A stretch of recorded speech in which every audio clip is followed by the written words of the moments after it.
I'm Cindy Kelly, Atomic Heritage Foundation, and this is June 27, 2018. And I have with me Dr. Garret Martin. My first question for you is to say your name and spell it. Okay, my name is Garret Martin. Garret is spelled G-A-R-R-E-T and Martin, M-A-R-T-I-N. Perfect.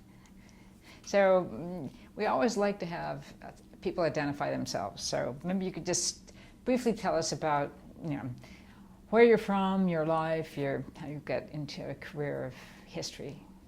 Oh, absolutely. So I am of Irish parents, but I was born and raised just outside of Paris. And I stayed there until I finished high school. I went to a bilingual school, international school, and I always had a fascination for history, which was very much nurtured also by my parents. It was a regular subject of dinner table conversation. So I think that definitely fueled my interest, and it's a subject that I sort of really got into. And I went to study at the London School of Economics. I studied a dual degree in history and international relations.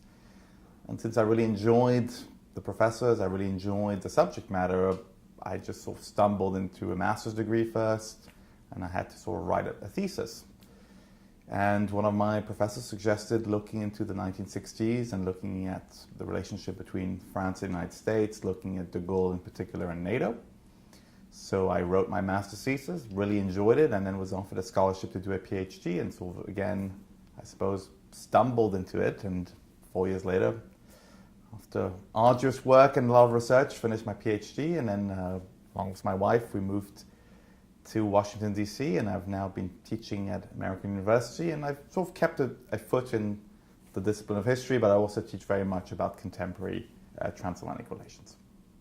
Perfect.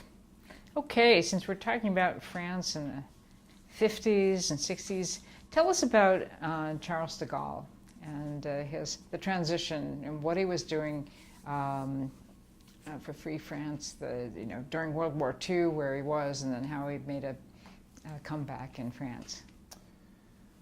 Well, I mean, obviously, Charles de Gaulle was very much a military man for much of his career. He served in World War I, he rose through the ranks, and he was sort of fairly prominent already military official in 1939 and 1940. And he joined the French government really late in May of 1940 and was able to witness a sort of terrible defeat and the German invasion. But unlike a lot of his other sort of fellow members of government who advocated an armistice, sort of cooperating with the sort of German invader, de Gaulle really took a very ambitious move to seek refuge in London and to make a very solemn declaration on the 18th of June 1940 to continue the fight, saying that France had lost the battle, but it had not lost the war.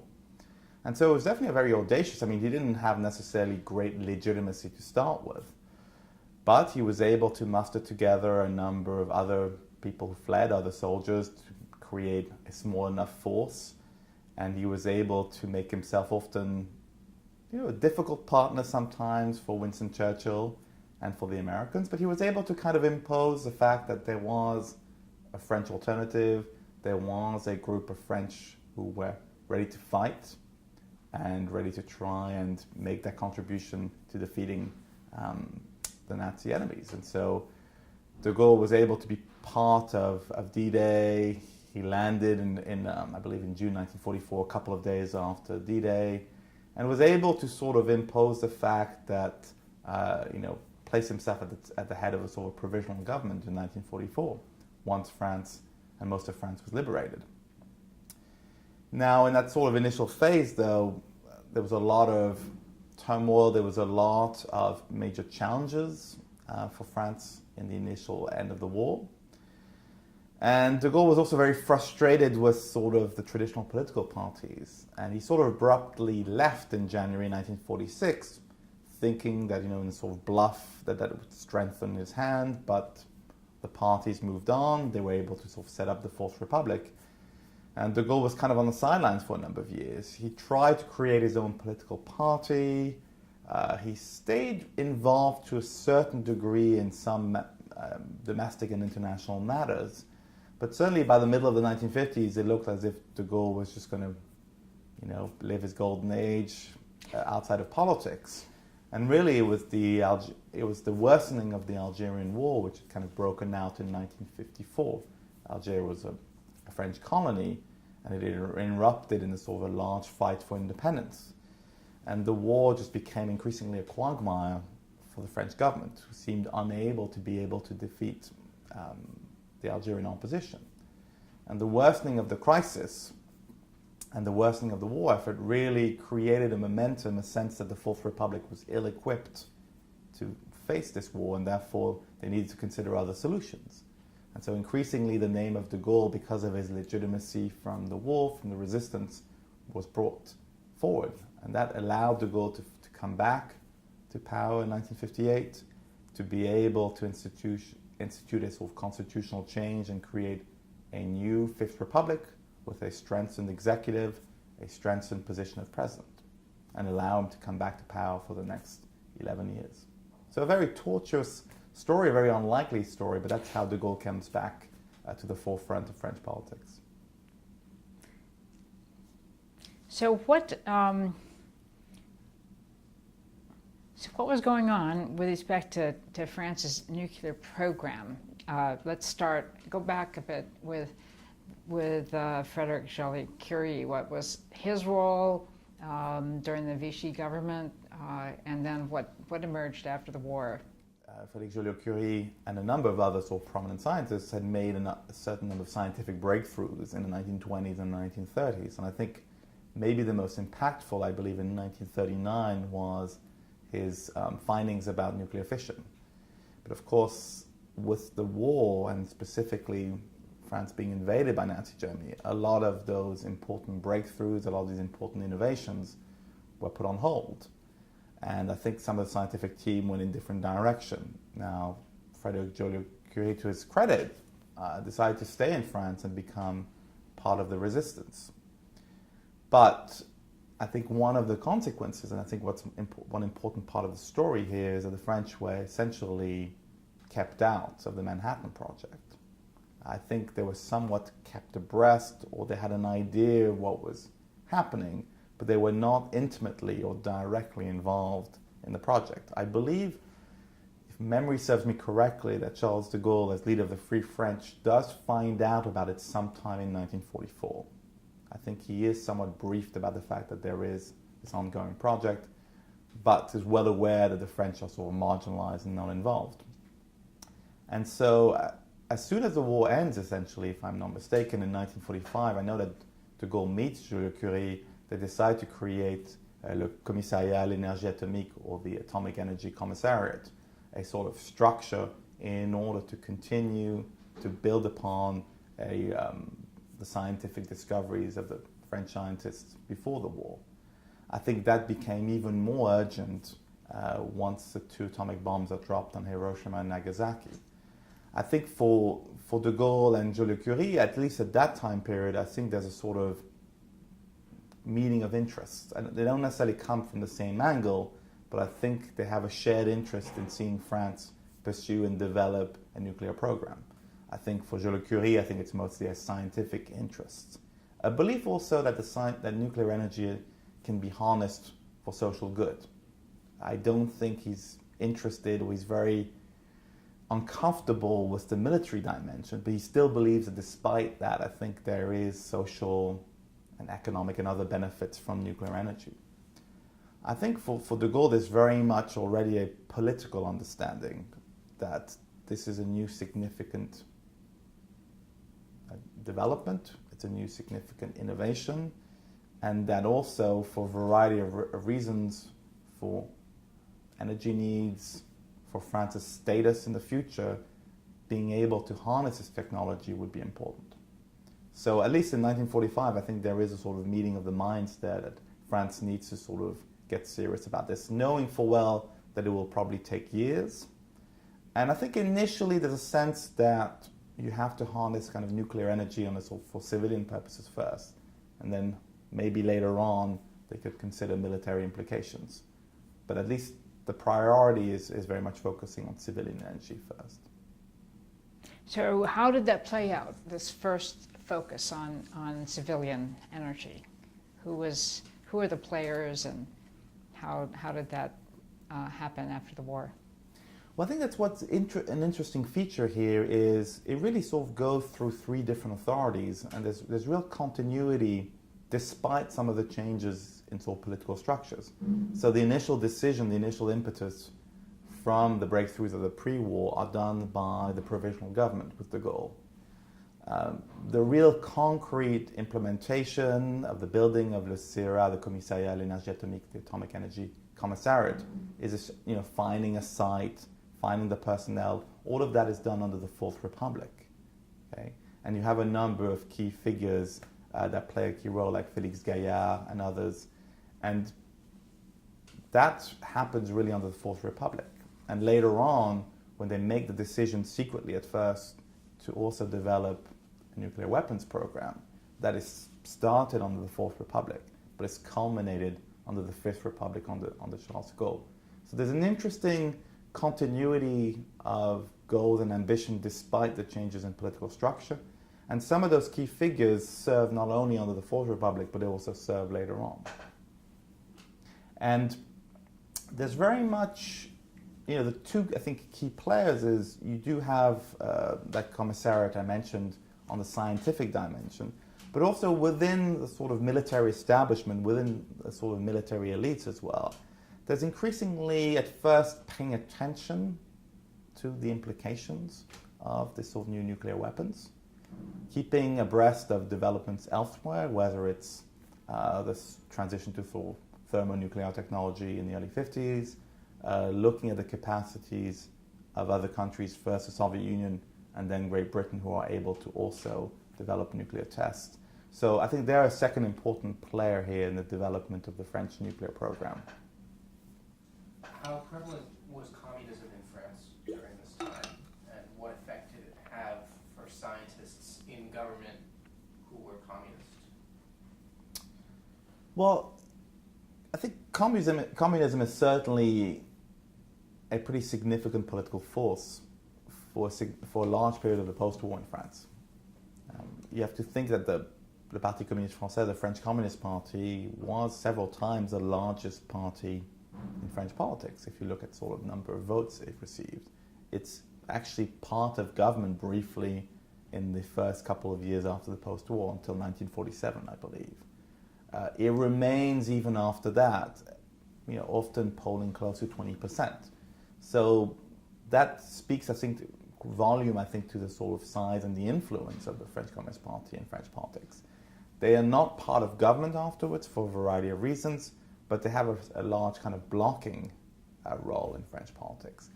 The decline of the French Communist Party happens much later in the 70s and 80s. So at least in the period that we're talking about, in the 50s and 60s, they remain an important component. They remain a very important presence. I think they have an impact also to a certain degree on international affairs as well, because when it's on matters that could affect the Soviet Union, the French Communist Party can be often sort of a force of opposition and protest. That happens, for instance, when there is very vigorous, very virulent debates in France over the European defense community. There's sort of an aborted attempt to create supranational integration between initially 6 countries, the Benelux country, Belgium, the Netherlands, Luxembourg, France, Italy, and West Germany, to create supranational integration in the realm of defense. The French Communist Party there is very much opposed to that, and they play a key role in ultimately wrecking that initiative. Now, in terms of on the impact for scientists, I can't say I can really speak with any great authority on that matter. I do know that, of course, it played a part in Frédéric Joliot-Curie being revoked and dismissed as sort of head of the Atomic Energy Commissariat. I think that played a role along with his part in the Stockholm appeal. I think, in a sense, by the turn of the 1950s, for a variety of reasons, I think partly because of the international climate being more dangerous, being more tense between the two blocs, between East and West, I think there was increasingly a move towards, amongst French political figures, amongst French military figures, to start contemplating the need for a weapons program. And I think Frédéric Joliot-Curie, because of his sort of real moral opposition to nuclear weapons, I think that put him increasingly at odds. So I think his communist sympathies played a role, but I think it's also his more pacifist attitudes and his role in the Stockholm Appeal, which I think really put an end to his role in the Atomic Energy Commissariat. I guess you mentioned in your book the term independent nuclear force. So what does that term mean, and why was it important to France?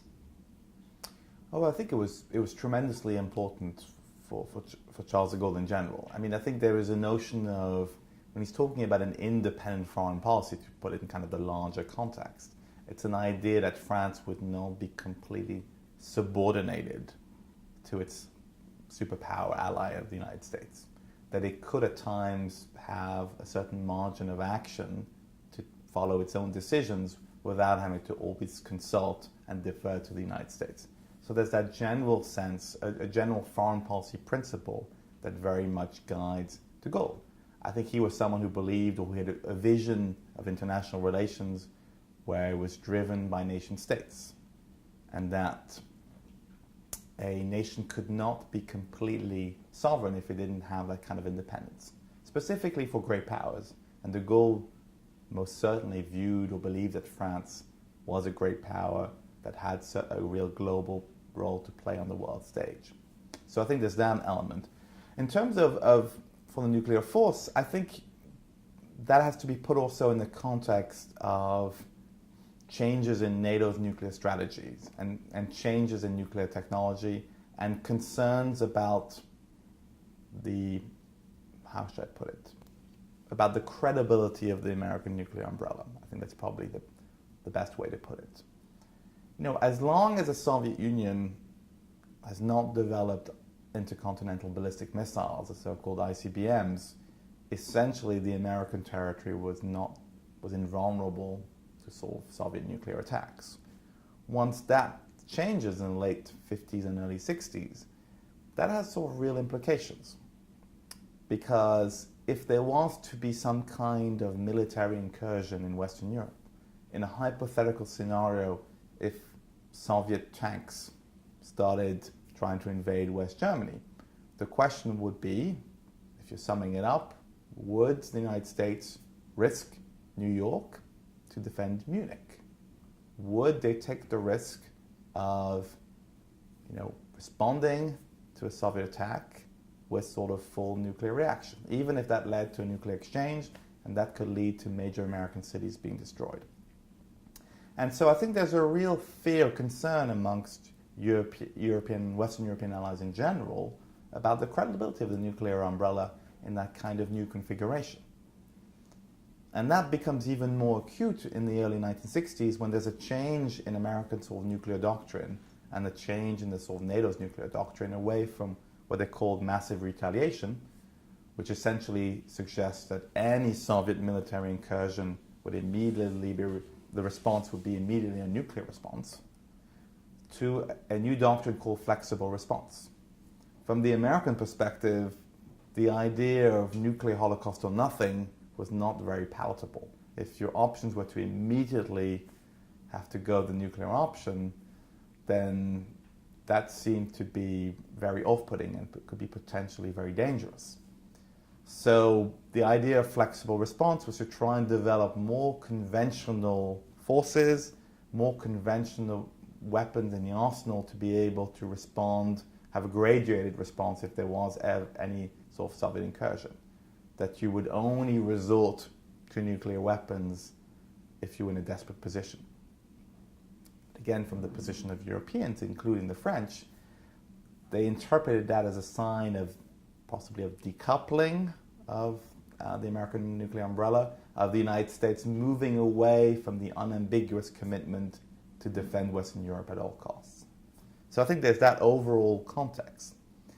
And so I think from the French perspective, there was a sense that if they developed their own nuclear arsenal on which they keep complete control, that they would keep the French finger on the nuclear trigger, to put it very bluntly, they felt that they would give them more options. So there's that element first. In case the unthinkable happened, they would still have that force of deterrence against the Soviets. Knowing full well that it would be significantly smaller, it wouldn't be able to match the Soviet nuclear arsenal by any means, but it would give them something to think about. De Gaulle talked about la dissuasion du faible fort, which suggested the deterrence of the weak to the strong. Even if, you are more powerful than me, the atomic weapon can be a great equalizer. I just need to have a big enough arsenal to potentially be able to inflict enough damage to make you think twice about invading. So there's that element as well. It's kind of an extra sort of hedging on the part of de Gaulle. And I think you also have to think finally that nuclear weapons for de Gaulle were both a means and an end. It was a means towards being able to, as I mentioned, have that hedge to be able to deter the Soviets. But it was also an end in itself because he viewed it as being part of a very exclusive club at the time. I mean, when the French tested their first nuclear weapon in 1960, they were only the fourth country to join the club. So I think there's also a sense for de Gaulle that its prestige, by being a nuclear power, it sort of symbolically speaks to France's importance. So, did it work? Well, I think that's a very difficult question. It's very much in the eye of the beholder. I think there was certainly, and I would argue probably for all other subsequent nuclear power states, a sense that being able to harness the technology, being able to being able to develop this scientific knowledge to do so, I think is important. It's a sign of prestige in itself. And I think it also cemented France as one of the as one of the 5 veto-wielding states in the Security Council of the United Nations. So how did that affect France's relationship with the United States and with NATO? I think it didn't really help, because again, you're talking about two very different principles there.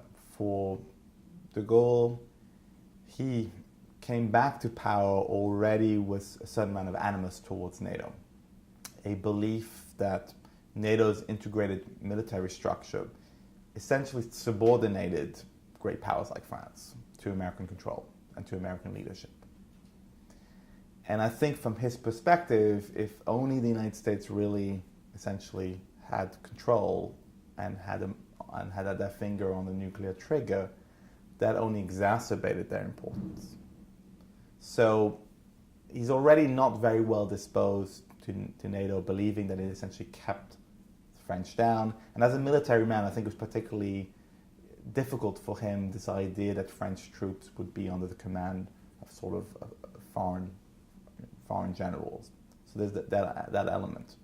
So I think, of course, from the American perspective, a belief that you can't really divide, you can't really sort of spread around this notion of control over the nuclear arsenal. So from the American perspective, they view those smaller nuclear programs as expensive, obsolete, and not really capable of providing sufficient guarantee. So there's a real sort of difference of perspective here that's not easy to reconcile. But I would argue that even if you didn't have this sort of nuclear element, I think there was enough subjects of disagreement between the French and the United States as it pertains to NATO. I think even if the French hadn't been able to develop a nuclear program in the early 60s, there's still a very strong likelihood that de Gaulle would have eventually followed the path that he did, which is to withdraw France from the integrated military structure. I think fundamentally it didn't sit well within this notion that French military forces were under sort of foreign control anyway. So, bring us up to today. Where is France relative to NATO? Well, after 43 years of exile, from the integrated military structure. So it's an important subtlety that the French remained a member of the alliance, but they were excluded from certain committees because they were not members of the integrated military structure. But they remained members of the alliance. And essentially, to make it a sort of simple story, once the Cold War came to an end, incrementally there was a bit of a rapprochement between France and its NATO partners. So France slowly started rejoining a number of committees. It was active in some of the out-of-area operations that NATO conducted in the Balkans, whether it's Bosnia in 95, Kosovo in 99. It was part of the operations in Afghanistan, was a member of ISAF.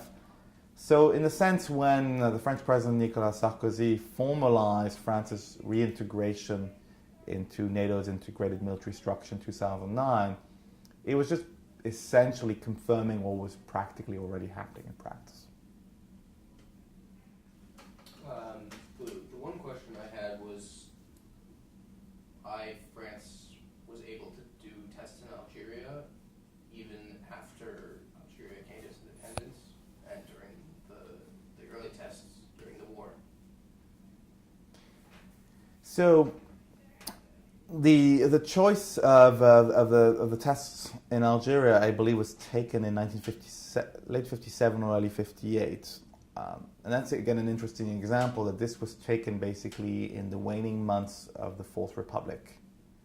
They decided to pick this location, and they decided also, they fixed themselves a timeline of completing a first test by the first quarter of 1960, I believe, which eventually they were able to fulfill. I think the first test, if memory serves me right, happened on the 13th of February 1960 in the Algerian desert. So I think they picked that location because it was probably quite remote away from population centers, although subsequent studies or subsequent evidence that came out later showed that there was a lot of environmental damage and there was a lot of sort of environmental costs to nearby populations. Now, the question about why were they able, or how were they able to conduct tests after 1962, once the Algerian War came to an end and Algeria became independent? Well, really, the simple answer is that there was a secret annex, or there was a secret part of the agreement that was not made public, where France was allowed to conduct a certain number of tests over a period of 4 years after independence. So they had the authorization to continue tests at least until 1967. I believe they conducted about 10 or 11 additional tests in Algeria up to 1966, before moving in 1967 or 1966 to conducting tests in Polynesia.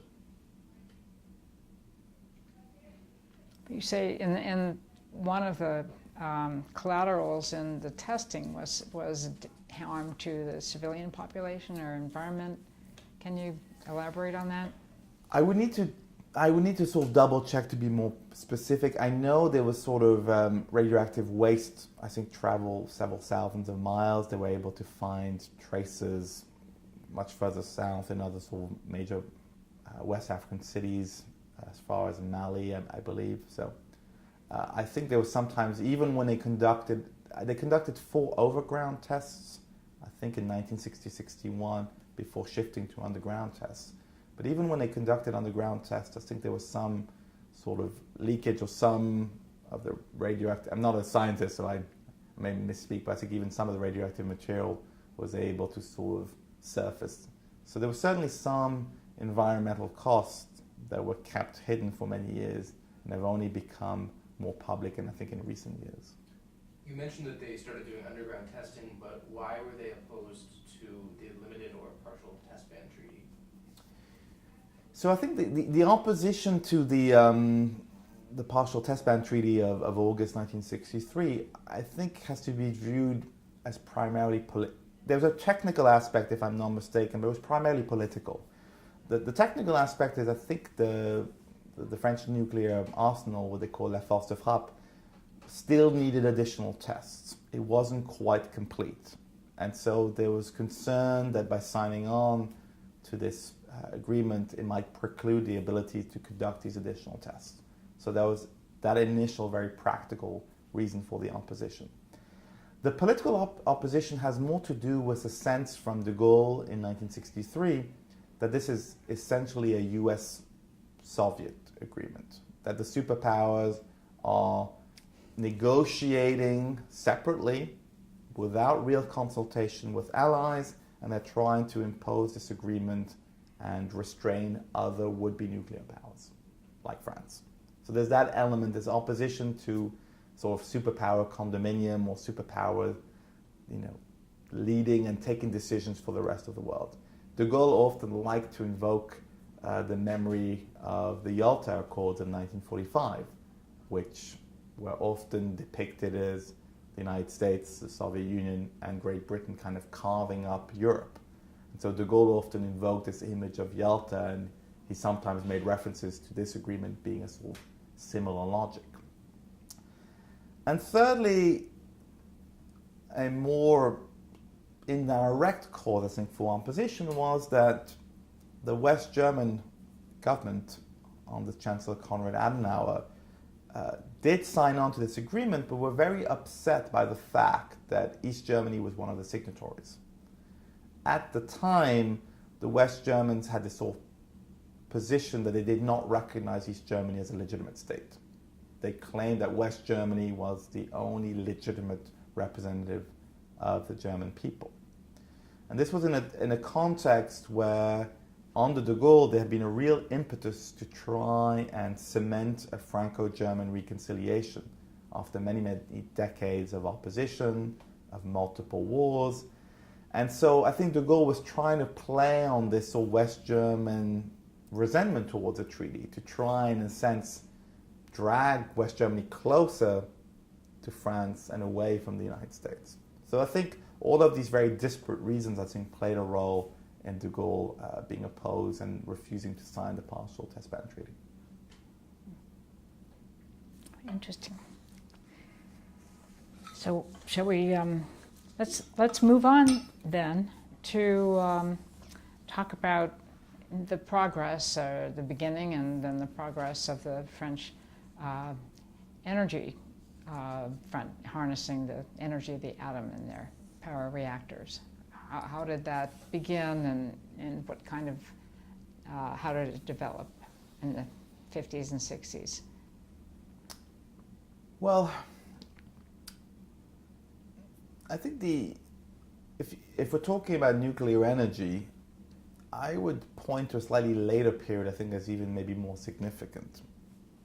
Certainly in the 1970s, when you have the oil shocks, which suddenly led to a significant increase in the price of oil, there was a very conscious decision made by the French government to invest heavily in nuclear energy as an alternative, to not become dependent on the vicissitudes of oil prices, to not be beholden, to not be sort of energy dependent. So there was a very significant build-up and investment in nuclear energy as an alternative in the 1970s. And that has been arguably a major cornerstone of the sort of French energy approach ever since. So even to this day, about 3/4 of French energy needs domestically are provided by their large networks of nuclear reactors.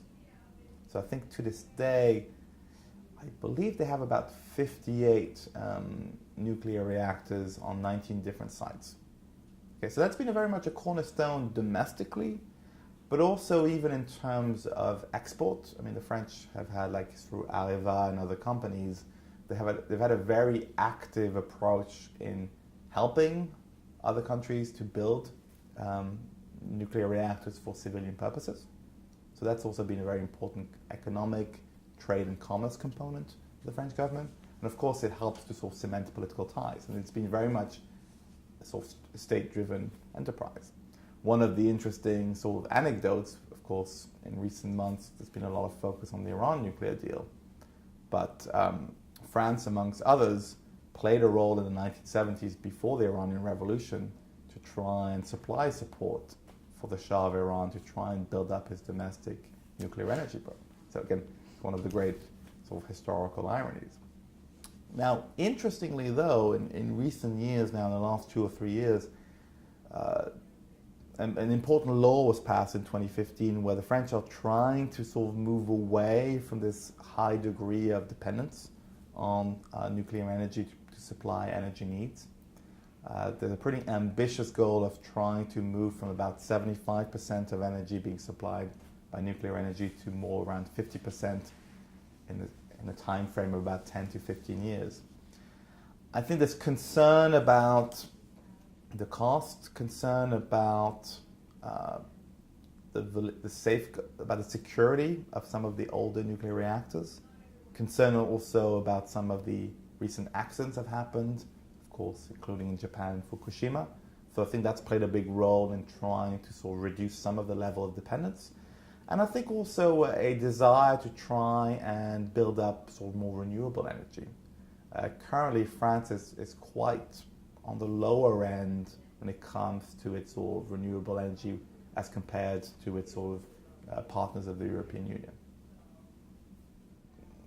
The willingness or the desire to move away in the French part from too much dependence, arguably, on nuclear energy is conflicting also with some of the engagements made as part of the Paris Accords on climate change, because temporarily at least there's a risk that France's CO2 emissions will go up as they try to make that transition. So they're really trying to balance two very different forms of engagement. And it's also, I don't have the exact numbers, but I believe close to about 250,000 jobs in France are tied to sort of general nuclear energy. So it's also, if you're trying to reduce dependence, that could also lead to a loss of jobs. Now, of course, environmental groups and others will argue that this can be balanced by the new jobs that will be created by renewable energy. But there's still a concern, of course, in this day and age of what it could mean to a number of people who are working in the world of nuclear energy. What is the legacy of Charles de Gaulle in France today, and what is the role of nuclear weapons both as a security deterrent and as a symbolic part of French power? I would argue that Charles de Gaulle still has a very large legacy, a very looming legacy. I mean, it's very much carved in stone if you think about the number of streets in France that are named after him. So he's got a very significant presence. I mean, he's essentially the founding father of the Fifth Republic. And I think he's also, I would say, left a very his most enduring legacy, I would say, is in the realm of foreign policy. This notion that there is a certain French role, a certain independent French role. There's an independent French voice on the world stage. And that means sometimes being somewhat independent from allies at times. I think has really endured. It's survived presidents of the left, presidents of the right, and has not been fundamentally questioned. And that's also true, I would say, for the French nuclear program, which it's not been subject to great debate. I think it seems to have been accepted as a given that the nuclear arsenal will remain a key part, a fundamental part of French security. President Emmanuel Macron, in a speech in January of this year, spoke about it as being kind of the cornerstone of French security in the last 5 decades. And that seems to be a principle that's not been fundamentally debated. So there are at times laws passed or to sort of continue to modernize the French nuclear arsenal in subsequent years, but we haven't seen anywhere near the same kind of virulence or strong debates that you have, for instance, in the United Kingdom when it comes to the modernization of the Trident program. So it's still a key part of the French strategic doctrine and the French deterrence doctrine. As far as we know, also, the French nuclear arsenal has about 300 nuclear warheads, from what we know, and it's mostly divided between a sort of submarine force and I think a force that's going to be used by French bombers. Well, it's interesting to drive around France and seeing all the reactor cooling towers on the landscapes. I mean, it's very much of a presence. You notice it when you drive around the countryside. Oh yes, no. I mean, it's. I think they've. I mean, the French, the Green Party. If you compare them in Germany, for instance, I think the German Green Party has been a far more sizable force in the electorate, and I think they've been really able to weigh in more heavily when it comes to environmental discussions, in a way that it's not been as much a case in France. Now, the Greens at times have been members of governmental coalition, so they've been able to have an input, but not, I would say, of the same magnitude as has happened in Germany.